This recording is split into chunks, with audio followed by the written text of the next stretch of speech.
وقد قال رسول الله صلى الله عليه وآله وسلم من مات ولم يعرف إمام زمانه مات ميتة جاهلية.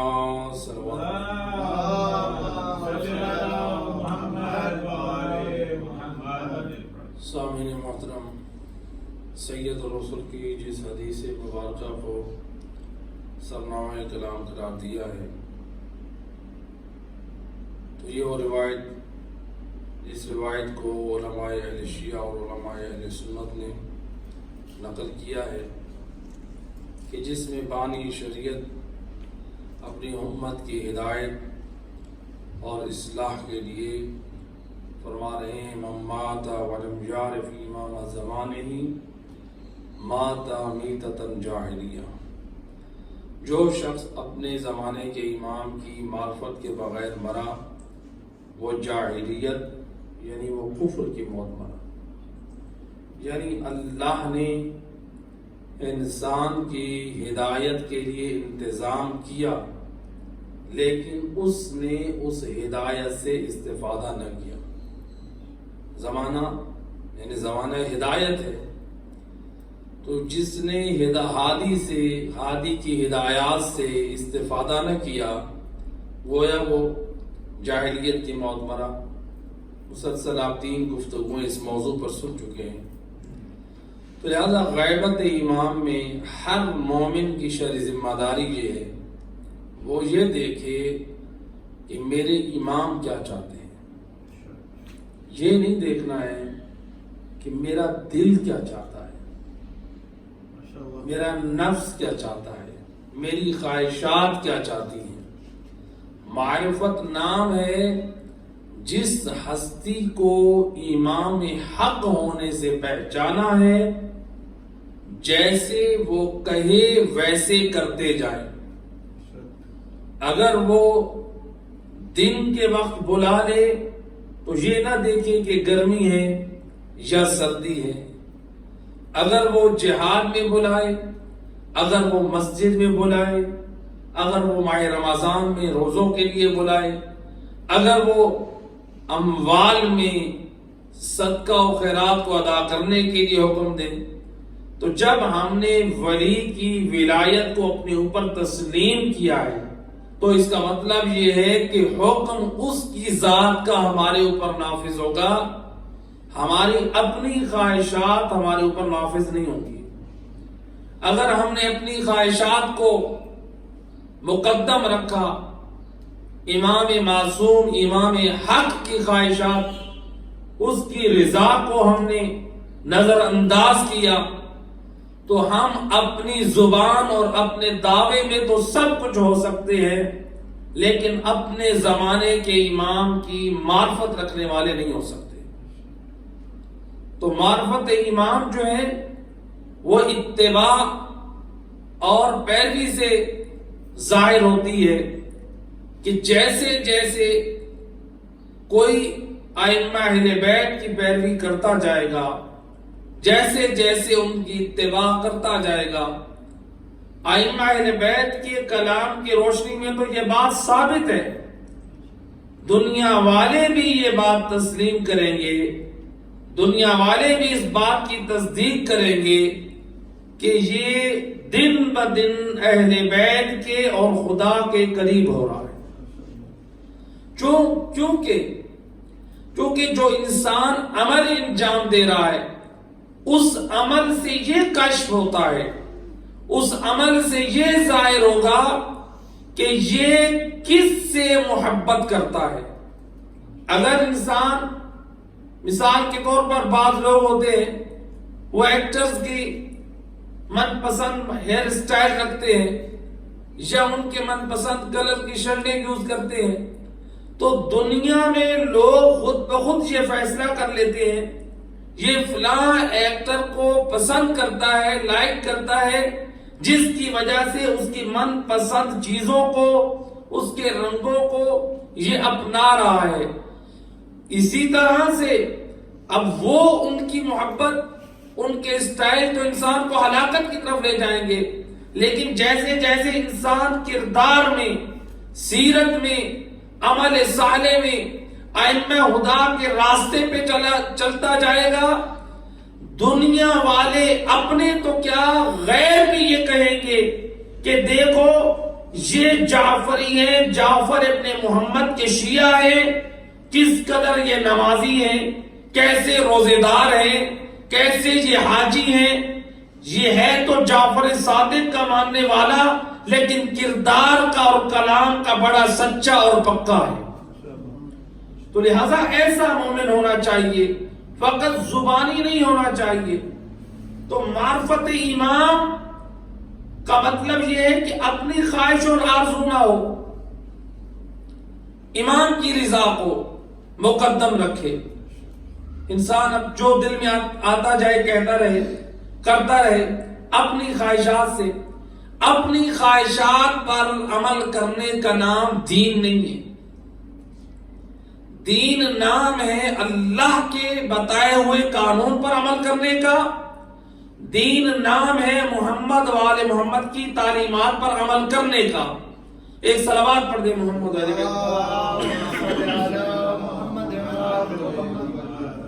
اب دیکھ لیں ہمارے معاشرے میں کتنی ایسی چیزیں آ رہی ہیں کہ جس کا اسلام اور تعلیمات اہل بیت سے تعلق نہیں ہے، لیکن اس کو ہم دین کا حصہ بنا رہے ہیں، اس کو ہم دین کا حصہ بنا رہے ہیں۔ آیا ہم نے یہ دیکھے آیا وہ دین ہے بھی صحیح یا نہیں؟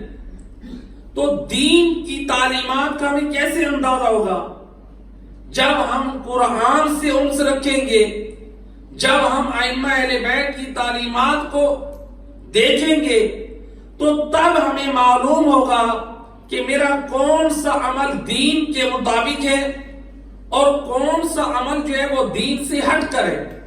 ایک سادہ سی مثال دے دوں، ہمارے ہاں کتنے دیکھیں معاشرے میں ہر جگہ چھوٹا بچہ ہو یا بڑا انسان ہو، سب کے ذہنوں میں ایک چیز جو بچپن سے بٹھا دی جاتی ہے کہ بھائی پانی جو ہے وہ بیٹھ کر پینا ہے۔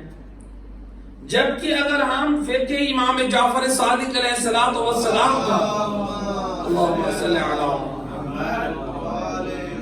حکم دیکھیں تو اس میں ہمیں جو حکم معصوم ہے، جو حکم شریعت ہے، وہ ہمیں الگ نظر آتا ہے کہ رات کو بیٹھ کے پانی پینا چاہیے، اگر کھڑے ہو کر کوئی پانی پیے تو مکروہ ہے۔ آج میڈیکل یہ تحقیق پیش کر رہی ہے کہ کھڑے ہو کر پانی پینے سے گھٹنوں کا مرض پیدا ہوتا ہے۔ یہی ریزن خود ائمہ ہدا کے کلام میں موجود ہے۔ اگر دنیا والے اہل بیت کی تعلیمات کو فالو کرتے، ہمیں ضرورت نہیں ہے ان نان مسلموں کی ریسرچ پر ہم اعتماد کریں کہ وہ تو آج ریسرچ کر رہے ہیں۔ جن ہستیوں نے جو ایسے نظریات دی ہیں سائنس کے اور دیگر، تو لہذا ان کی تعلیمات کو اگر ہم فالو کرتے تو کب کے کامیاب ہو چکے ہوتے۔ لیکن شریعت کا یہ حکم علیحدہ ہے کہ دن کے ٹائم اگر کوئی پانی پینا چاہتا ہے مستحب ہے وہ کھڑے ہو کر پانی پیے۔ البتہ اس میں فقہاء نے بحث کی ہے کہ کوئی شخص آیا ہے اور کھڑا ہے تو یہ اس کے لیے ہے کہ کھڑے کھڑے پانی پیے، تو یہ نہیں ہے کہ کوئی شخص بیٹھا ہے تو کھڑے ہو کر پانی پیے۔ اگرچہ اس کے اوپر علماء کا جو کلام ہے کہا کہ نہیں یہ مطلقاً ہے، اگر بیٹھا ہے تو کھڑا ہو جائے، اگر کہیں سے آیا ہے کھڑا ہے تو کھڑے کھڑے پانی پیے، یعنی دن کے وقت کھڑے ہو کر پانی پینا مستحب ہے۔ لیکن ہمیں آج تک یہی تعلیم دیا گیا کہ دن کو یا رات کو پانی کھڑے ہو کر پینا مکروہ ہے، یعنی یہی ہمیں اسلام سے مل رہا ہے۔ لیکن اگر تعلیمات اہل بیت دیکھیں تو مثلا اب جا کے ہمیں پتا چلے کہ ہم تو آج تک جو 20 سال 30 سال یہ عمل کرتے آ رہے ہیں یہ اسلام کے خلاف کرتے آ رہے ہیں۔ بھئی اس کا ریزن کیا ہے؟ ریزن یہی ہے کہ قرآن اور اہل بیت کی تعلیمات سے دوری، جس کی وجہ سے یعنی جو ہمارے بزرگوں سے کا غلطی ہوئی تھی، کہیں ایسا نہ ہو آج وہی غلطی ہم دہرائیں اور ہمیں 20 سال بعد کسی عمل کے بارے میں پتا چلے کہ ہم نے جو نظریہ قائم کیا تھا وہ غلط تھا، اور پھر ہم اپنی اولاد کو سمجھانے بیٹھے تو وہ نہ سمجھے۔ بابا جان آج تک تو آپ یہ کرتے رہے، ہمیں بھی تعلیم دیتے رہے، تو لہذا اس انسان کو چاہیے کہ معرفت دین، معرفت ایمان کا مطلب یہ ہے کہ قرآن اور اہل بیت کی تعلیمات کو اپنے سامنے رکھے، جو وہ حکم بیان کریں اسی کو اپنے لیے دین سمجھے، اسی میں اپنی نجات اور فلاح سمجھے۔ صلوات پڑھ دے محمد و اہل بیت۔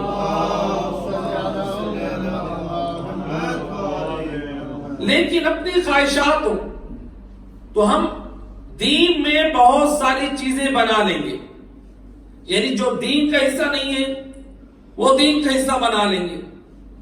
مثلا موجودہ دور میں ایک فکر اٹھ رہی ہے، عید والے دن بھئی یہ خوشی کا دن ہے یا یہ سوگ کا دن ہے؟ دیکھیں اہل بیت کے سوگ اور غم کا کوئی منکر نہیں ہے، یہ تو اہل بیت کے غم میں آنسو بہانا، ان کی فرش عزا بچھانا یقیناً ہمارے ایمان کا یہ حصہ ہے۔ ہم اپنے گناہوں کا کفارہ سمجھتے ہیں، ہم اپنے گناہوں کی مغفرت کے لیے روتے ہیں، اور رونا بھی چاہیے۔ ان ہستیوں سے عقیدت و محبت کا ثبوت تب ہوگا کہ جب ان کی فرش عزا پر ان کے غم میں ہم آنسو بہائیں۔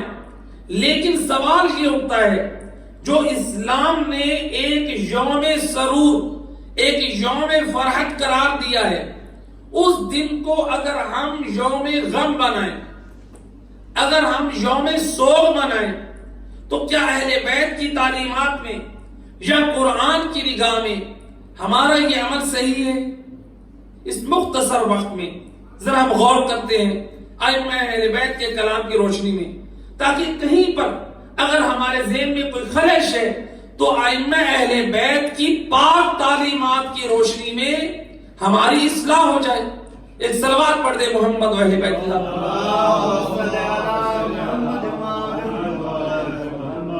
پہلے دو روایتیں پیش کی جاتی ہیں، ایک روایت امام محمد باقر علیہ الصلوۃ والسلام، امام کی روایت پیش کی جاتی ہے کہ امام فرماتے ہیں کہ یہ عید ہمارے حصے میں نہیں ہے، ہمارے لیے عید باعث حزن ہے۔ دوسری روایت جو چوتھے امام سے ہے، امام فرماتے ہیں کہ یہ عید ہمارے لیے ماتم ہے، یعنی باعث غم ہے، لیکن یہ عید مسلمانوں کے لیے۔ ان دو روایتوں کو بعض لوگ پیش کر کے ایک نظریہ قائم کرتے ہیں کہ دیکھیں عید کے دن اظہار خوشی کرنا یہ صحیح نہیں ہے۔ ہمارے مذہب میں یہ حکم ہے کہ فقیہ جو نائب امام مجتہد، اس کے لیے بھی یہ شرعاً جائز نہیں ہے ایک روایت یا آیت کو سامنے رکھ کے حکم شرعی کو بیان کرے، جب تک اس کے متعلق جتنی آیات اور روایات موجود ہیں ان کو دیکھ کر شان بین کر کے حکم شرعی اخذ نہیں کرے گا۔ ایک آیت اور روایت سے حکم بیان کرنا ایک فقیہ کے لیے بھی حرام ہے۔ جب ایک فقیہ کے لیے حرام ہے، پھر میرے اور آپ کے لیے کیسے جائز ہو سکتا ہے؟ ہم اس حدیث کو دیکھیں اور حکم لگا دیں، جبکہ جو احادیث ہیں پہلے ہمیں یہ دیکھنا ہے اس روایت کی جو نقل کرنے والے وہ افراد عادل بھی ہیں، وہ مومن بھی ہیں، حدیث کو صحیح بھی نقل کیا ہے، کہیں دشمن کی سازش تو نہیں ہے۔ کتنی ایسی روایتیں ہیں جو روایتوں گھڑنے والوں نے اپنے زمانے میں یہ کہا تھا کہ ہم نے مذہب اہل بیت میں ہزاروں روایتیں گھڑ کر ہم نے چھوڑ دی ہیں کہ جس روایت میں کبھی یہ کہا ہے کہ امام محمد باقر نے فرمایا اور کبھی اس روایت میں بیان کیا کہ یہ امام جعفر صادق نے فرمایا. جب ان جاسوس کو پکڑا گیا تو خود اقرار کیا اس نے کہ ہم نے آپ کے مذہب میں اتنا بڑا کام کر دیا ہے. تو لہذا اگر ماہرین فن کی طرف جائیں تو علماء فن جو اہل حدیث ہے، علم حدیث کے جو ماہر ہیں، انہوں نے ان روایات کو اصل میں سند کا سلسلہ ہی ضعیف ہے، یعنی اس قابل نہیں ہے کہ ان کے اوپر اعتبار کیا جائے. بالفرض اگر ہم ان روایات کو تسلیم کر لیتے ہیں، بھئی معصومین کی یہ روایات ہیں، تو پھر ان میں ہم ذرا غور کریں.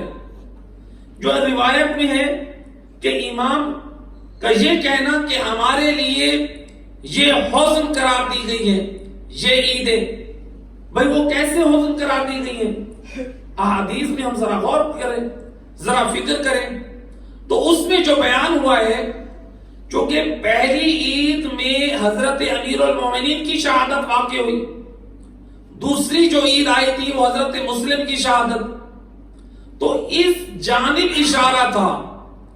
تو یقیناً جب ان ہستیوں کی شہادت کے بعد پہلی عید آئی تھی، وہ اہل بیت اطہار کے لیے فقط حزن نہیں لائی تھی، وہ بلکہ آل محمد کے جتنے چاہنے والے تھے ان کے لیے بھی وہ عید نہ تھی، بلکہ وہ یوم حزن تھا، جو پہلا سال شہادت علی ابن ابی طالب کا تھا، یا پہلا سال شہادت حضرت مسلم ابن عقیل کا تھا. لیکن جو بعد کے سال آئے تو فقط وہی ایام غم ٹھہریں گے جو ان مظلوم ہستیوں کا یوم شہادت ہے.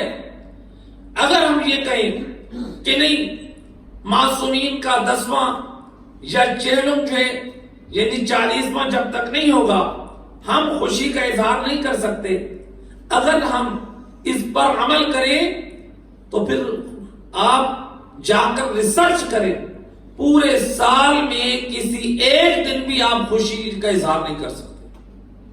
نہ پھر اپنی بچوں کی شادی کر سکتے ہیں، نہ پھر ہمارے لیے اپنی شادیاں کرنا جائز ہے، نہ پھر ہمیں اپنے لیے کوئی خوشی کا اور سامان کرنا جائز ہے. کیونکہ سال میں کوئی ایسا دن نہیں ہے جو 40ویں سے یا 10ویں سے خالی ہو.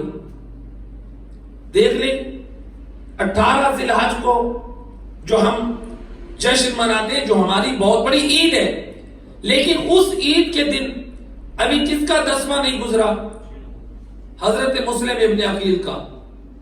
ابھی 40واں تو گزرنا ہے بعد میں، تو حضرت مسلم ابن عقیل کی ابھی 10واں ہی نہیں گزرا. اسی طرح سے اگر 40ویں کو شامل کریں تو عید مباہلہ سے بھی ہم محروم ہو جائیں گے.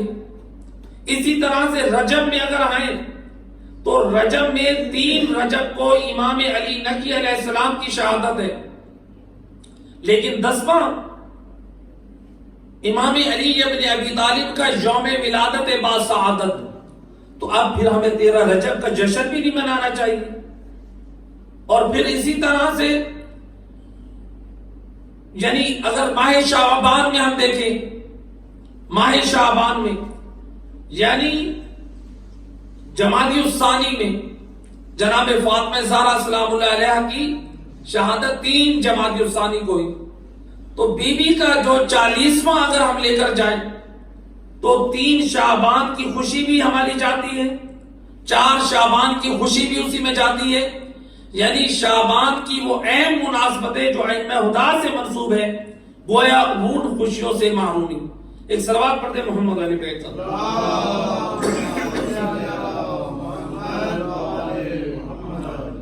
تو لہذا ہم جدھر بھی ہم غور کریں، فکر کریں، ائمہ اہل بیت کے ایام جو ولادت ہے، اسی طرح سے 25 رجب ہے تو 25 رجب کو شہادت امام موسیٰ کاظم علیہ السلام، اور پھر شعبان کی جو مناسبتیں ہیں یعنی ائمہ ہدا کی جو ولادت، تو وہ خوشی ہمارے لیے. تو یہ ساری خوشیاں ہم خود ختم کر رہے ہیں. یعنی اللہ نے جن ہستیوں کے یوم ولادت کو ہمارے لیے باعث برکت بنایا، ہمارے لیے باعث سرور اور خوشی بنایا، ہم خود اپنے لیے اس کو کہہ رہے کہ یہ ہمارے یوم غم ہے. ائمہ ہدا کی اگر روایت کی طرف دیکھیں تو جن افراد کو یہ روایتیں دو نظر آ گئی ان کو ائمہ معصومین کی اور تعلیمات نظر نہیں آئی. ائمہ ہدا کی اور دعائیں اور امام کی وہ روایات نہیں ملی.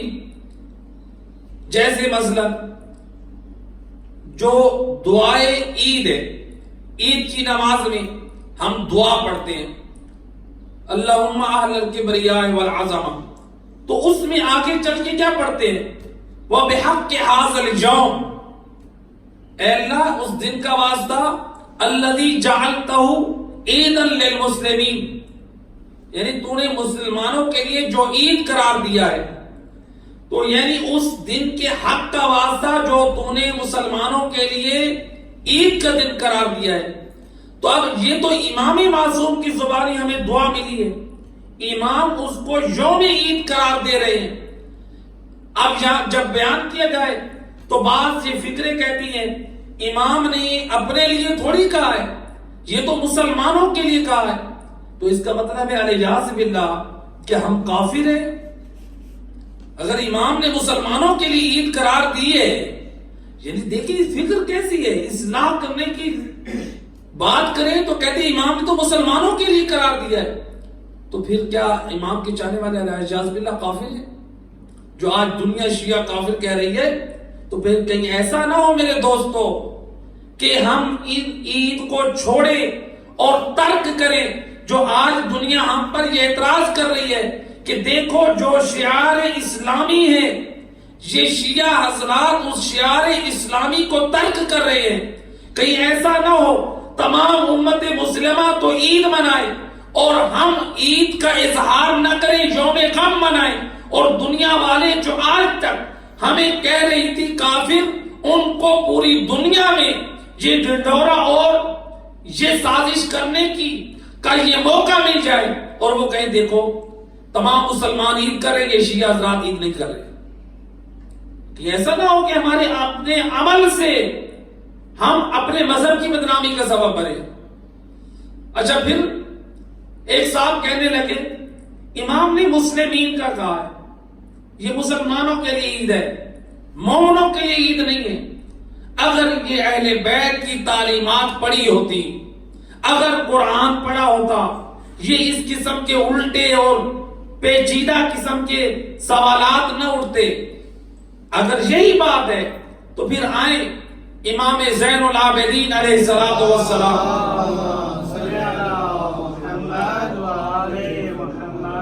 امام کی دعا جو یوم آخری دن کی، یعنی وداع کی دعا جو آخری پیش پر امام زین العابدین علیہ الصلوۃ والسلام یعنی ایک میسیج اور پیغام دے رہے ہیں.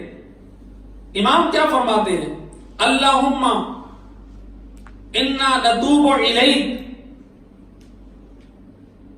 فی یوم فطرنا، یعنی اللہ سے توبہ کا سوال کر رہے ہیں یوم فطر کا.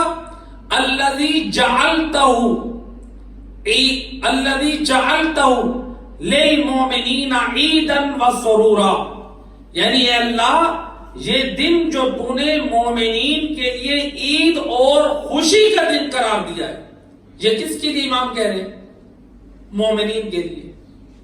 یعنی ایک امام نے مسلمانوں کے لیے کہا یہ عید ہے، اور دوسری جو امام کی طرف سے دعا ہے اس میں مومنین کا لفظ ہے. تو جو مسلمان ہے وہ مومن بھی ہے، جو مومن ہے اس کو اخص ذکر کیا گیا ہے. یعنی یہ عجیب لاجک ہے کہ امام نے مسلمان کہا ہے مومن نہیں کہا ہے، تو کیا مومن مسلمان نہیں ہے؟ ایک صلوات پڑھ دیں محمد علیہ بیت.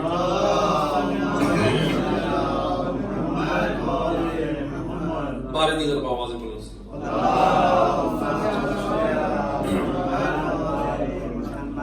تو لہذا یہ عید ائمہ ہدا کی نگاہ میں مسلمانوں کے لیے بھی عید ہے اور مومنین کے لیے بھی عید ہے. آگے امام نے جو دعا جو آپ عید کے دن پڑھتے ہیں اس میں ایک جملہ ہے وَلِمُحَمَّدٍ صلی اللہ علیہ وآلہ ذخرًا وشرفًا وکرامةً ومزیدا، کہ یعنی اے اللہ تو نے اس عید کو محمد وآل محمد کے لیے ذخر ذخیرہ قرار دیا ہے، باعث شرف و کرامت قرار دیا ہے۔ تو اب اہل بیت کے لیے اگرچہ جس روایت میں ذکر ہے کہ ہمارے لیے یہ عید باعث حزن ہے، اس میں جو ریزن ذکر کیا گیا ہے کہ جو ہمارا حق تھا عید پڑھانے کا وہ حکومت وقت نے ہم سے چھین لیا ہے، تو اس چیز کو امام سامنے رکھتے ہوئے لیکن جب قائم آل محمد ظہور فرمائیں گے اللہم صلی علی محمد، تو جب امام آئیں گے تو کیا امام نماز عید نہیں پڑھائیں گے؟ اور اس میں یہ جو جملہ ہے کہ یہ عید جو ہے ذخیرہ ہے، شرف ہے، کرامت ہے، یہ کس کے لیے؟ محمد وآل محمد کے لیے۔ تو جب قائم آل محمد آ کر عید پڑھائیں گے تو کیا اس وقت یہ امام علی کا دسواں نہیں گزرا ہوگا؟ کیا اس وقت دسواں نہیں ہوگا؟ تو کیا امام علیہ السلام کو اپنے جد اپنے بابا علی کا غم نہیں ہے؟ یا ہمارے ائمہ خدا نے خود امام جعفر صادق علیہ السلام اللہم صلی علی امام نے، امام کی روایت امام فرماتے ہیں جو شخص نماز جماعت کے لیے عید کے لیے نہیں جا سکا اسے چاہیے اچھا لباس پہنے، خوشبو لگائے، اپنے گھر میں ویسے نماز ادا کرے۔ عید کی مناسبت سے امام سمجھا رہے ہیں۔ امام علی رضا علیہ السلام کے حوالے سے اللہم صلی علی محمد۔ اب امام کا زمانہ کب ہے؟ یعنی چوتھے امام بھی کربلا کے بعد ہیں، اپنے دادا علی کی شہادت کے بعد ہیں، امام محمد باقر بھی، امام صادق بھی اور امام علی رضا بھی جن سے یہ روایتیں منقول ہے، یہ سب معصومین عید کا اہتمام کر رہے ہیں، عید کے بارے میں فرامین جاری کر رہے ہیں، عید کے متعلق جو دعائیں ہیں وہ تعلیم دے رہے ہیں، اور 8ویں امام کو جب عید پڑھانے کے لیے موقع ملا امام علیہ السلام بڑی شان و شوکت سے آپ نے پاکیزہ لباس پہنا، روایت کہتی ہے سفید عمامہ پہنا، خوشبو لگا کر امام عید پڑھانے کے لیے چلے، یعنی اس طرح سے جیسے رسول اللہ اور علی ابن ابی طالب نماز عید پڑھانے کے لیے جاتے تھے۔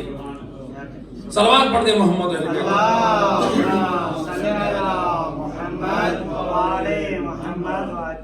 اگرچہ امام کو مامون رشید کی طرف سے اجازت نہ ملی بعد میں چونکہ اس کو اپنا خطرہ ہو گیا تھا، لیکن امام عید نماز پڑھانے کے لیے جب نکلے تو کس شان سے نکلے؟ تو کیا امام کو اپنے بابا اپنے دادا علی کی مصیبت کا غم نہیں ہے؟ میرے دوستو، اس میں الیاذ باللہ اہل بیت کے حق میں توہین اور جسارت نہیں ہے، اپنی طرف سے ہم نہ بناتے جائیں۔ اہل بیت کی جن ایام مصیبت ہے ان میں یہ ہمارے ایمان کا حصہ ہے۔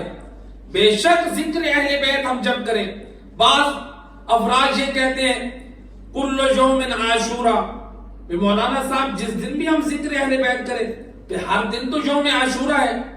اگر ہم نے ٹھیک ہے یہ علماء نے ایک جملہ بیان کیا ہے کہ کل یوم عاشورہ، لیکن اس کے مطلب کو سمجھنا چاہیے۔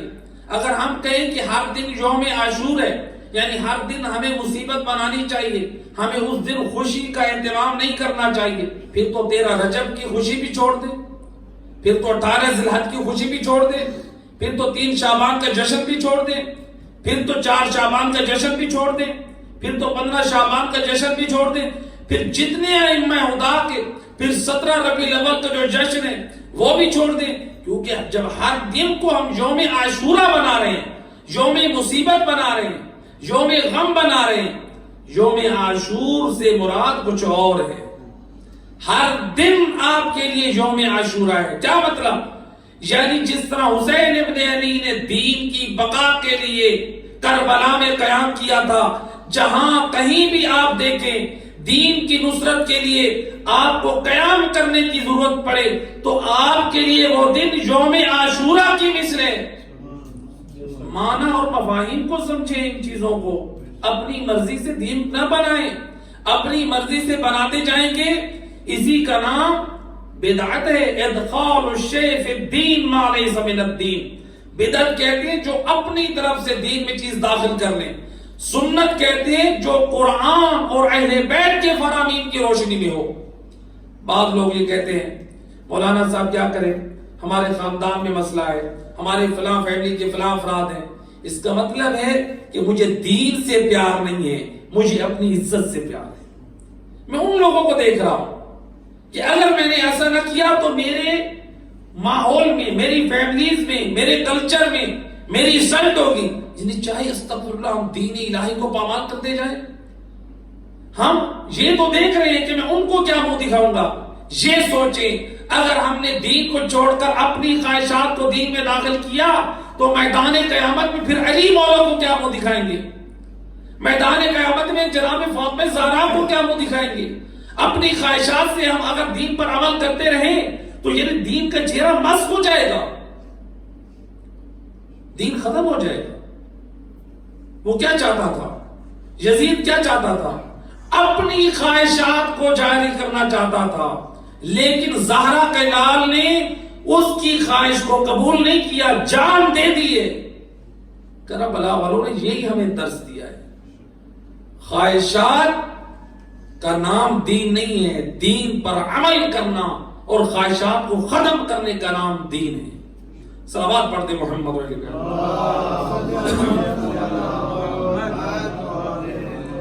اس دین کو بچانے کے لیے اہل بیت نے بڑی قربانیاں دی۔ حضرت مسلم کے معصوم شہزادے کوفہ کی گلیوں میں راحت کی تاریخی ہے، معصوم شہزادے دوڑ رہے ہیں۔ یہ معلوم نہیں ہے شہزادے کو، بس خوف ہے کہ ابن زیاد کے سپاہی ہمارے پیچھے لگ جائیں گے، لیکن یہ نہیں جانتے کہاں پر ہمارا خیر رکھنے والا ہے، کہاں پر ہمارا کوئی دشمن ہے۔ کس طرح خوف کے عالم میں شہزادے کوفہ کی گلیوں میں دوڑ رہے ہیں۔ یا دیکھا ایک گلی اور کوچے میں پہنچے، ایک ضعیفہ دروازے میں کھڑی ہے۔ ان شہزادوں کو دیکھ کر کہا کون ہو؟ کہا کہ ہمیں ایک رات کے لیے ٹھہرا دو، ہم تیرے نبی کی ذریت مسلم ابن عقیل کے معصوم بچے ہیں۔ ضعیفہ نے جب سنا کہا میرا داماد ابن زیاد کا سپاہی ہے، وہ آ جائے گا تو خطرہ ہے، تم لوگوں کو یہاں سے لے نہ جائے۔ بچوں نے کہا اطمینان رکھ، وہ اس رات کو نہ آ پائے گا۔ بچے تھکے ہوئے بھی تھے، بچے بھوکے بھی تھے، بچے پیاسے بھی تھے۔ اس ضعیفہ نے اپنے گھر میں پناہ دی۔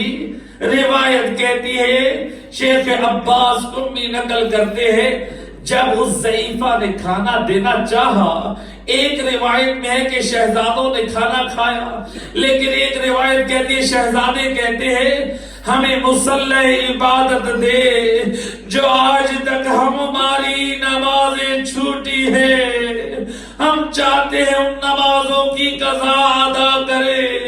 آئے آل محمد کے معصوم شہزادے، نماز سے کتنا عشق ہے۔ روایت کہتی ہے شہزادے وہ نماز سے فارغ ہو کر ایک مرتبہ سو گئے۔ یہ چھوٹے بھائی نے کہا بھیا آج میرا دل کرتا ہے کہ ایک دوسرے کی خوشبو سونگھے، ایک دوسرے کے گلے میں باہیں ڈالی۔ دونوں شہزادے سو رہے ہیں۔ یہ روایت کہتی ہے اس ضعیفہ کا وہ داماد جب گھر میں آیا، وہ ان شہزادوں کی تلاش میں دن کا تھکا تھا۔ جب رات کی تاریکی میں ان بچوں کے سونے کی آواز، خراٹوں کی آواز اس لیے ان کے کانوں تک پڑی تو یہ بدبخت لعین ہے دوڑا اس آواز کی طرف جہاں ننھے بچے سو رہے تھے۔ جب آیا ان شہزادوں کے قریب، کہا تم کون ہو؟ کہا اگر امان ہو تو بتائے۔ کہا ہم ذریت رسول یہ سننا تھا، بعض ارباب نقل کرتے ہیں اسلعین نے زور سے تماچے مارے، اے معصوم شہزادے زمین پہ گرے، فقط اتنا ظلم نہ کیا، اسلعین نے کیا کیا، معصوم شہزادوں کو ایک ستون سے ساری رات کے لیے باندھ دیا۔ ہائے کسی کو باندھ دینا یہ اور ہے، لیکن نیند کے عالم میں شہزادے ہائے بیدار ہیں جو سونے کی ہمت نہیں رکھتے، دونوں شہزادوں کو ستون سے باندھ دیا۔ الا لعنت اللہ علی القوم الظالمین وسيعلم الذين ظلموا أي منقلب ينقلبون۔ پروردگارا بحق محمد و اہل بیت اس مجلس سے عذاب السما بانیان مجلس کی روح مرحومین کی روح کو احسان فرما، وارلہ محمد و اہل بیت کی عظمت کا واسطہ ماہ سیام کے آخری ایام میں میرا اللہ ہم سب کی قرآن صغیرہ کبیرہ معاف فرما، پروردگارا ہمارے مرحومین کی مغفرت فرما، پروردگار ہم سب کے وارث واقع صاحب العصر والزمان کے ظہور میں تعجیل فرما، ایک مرتبہ سورۃ الحمد اور 3 مرتبہ سورۃ توحید کی تلاوت فرما کے مرحومین کی روح کو ارشاد فرما۔ بسم اللہ الرحمن الرحیم، ایاک نعبد و ایاک